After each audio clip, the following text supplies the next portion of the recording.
G'day everybody, it's Joseph from Supertech Electronics, and today we're going to remove a sound system from a Mazda 3. The tools you will need today is a plastic spudger or a pry bar and a Phillips head screwdriver.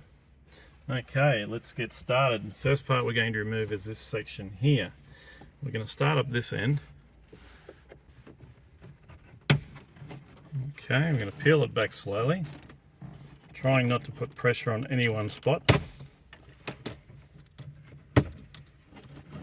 And when we get to this end, we're going to pull it this way, like so. Being careful not to break that clip. And we'll put that aside for the time being.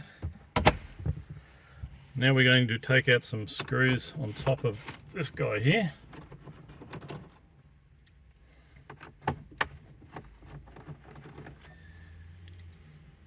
We're going to remove these top ones just so we can lift the air vents up slightly when we're removing the stereo. Okay, we've removed the screws so the whole stereo will come out. We're just going to lift that up slightly to remove the stereo. There we go. The stereo is almost out, and we will of course have to remove some electrical connections. Okay, this guy comes out by pressing the middle pin and sliding it towards the front.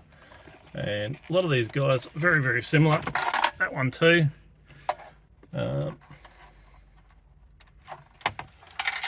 This one's got some money in it. That's probably half its problem. Okay. That's the aerial. Okay, that's ready to send off to Supertech Electronics for repair.